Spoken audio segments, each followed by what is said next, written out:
you. We bless you. Come on. Seek it.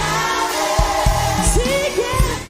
In a desperate attempt to win back Christian voters in the week following her yelling at Christian guys who said Jesus is Lord at her rally, Kamala Harris went to church.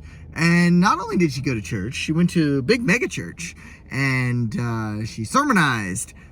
Now, this was all, as I said, a ploy to try to get the Christians back on board after she told two college students saying, you know, Jesus is Lord. She said, oh, you're at the wrong rally.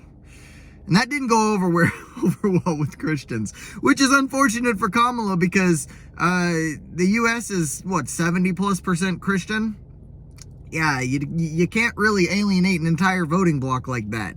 I don't know why, you know, the left won't touch this, of course. You won't hear this from, you know, other media outlets because there's nothing good you can say about it. She messed up. I mean, whether you like her or hate her, she really messed up.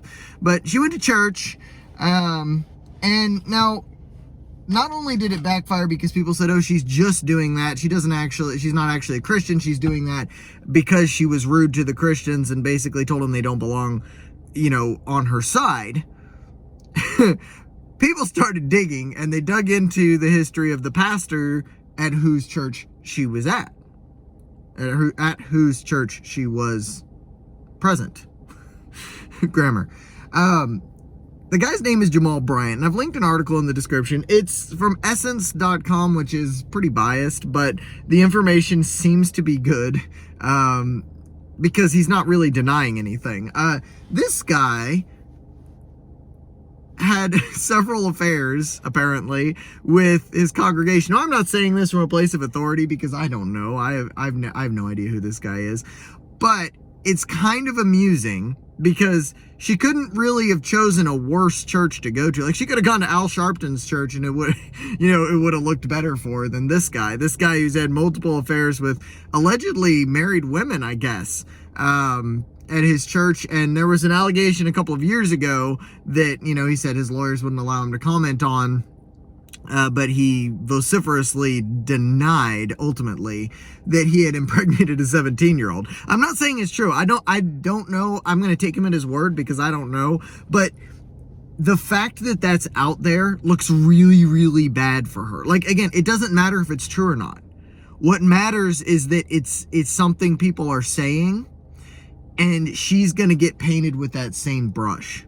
So, Kamala going to church, didn't really go over well with the Christians. I don't think she's gaining that vote. All the votes she lost from telling the Christians to get out of her rally and having them removed by security,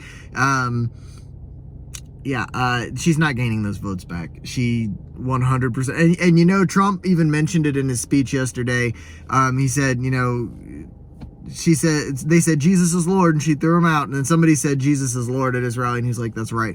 I mean, he's courting the vote. Whether you think Trump is a Christian or not, it doesn't matter. It's optics at this point. At this point, Trump is dominating the news cycle with good optics. Kamala is floundering. She's deleting town halls. She can't keep her foot out of her mouth when it comes to speaking off the cuff, like with these Christian guys. It doesn't matter if you agree with the Christians. In America, if you want to be elected as a federal official, you better not piss them off because it's the biggest voting bloc. Like, that is just a unbiased analytical point right there. But anyway, this was amusing to me. It was very obviously trying to court the vote.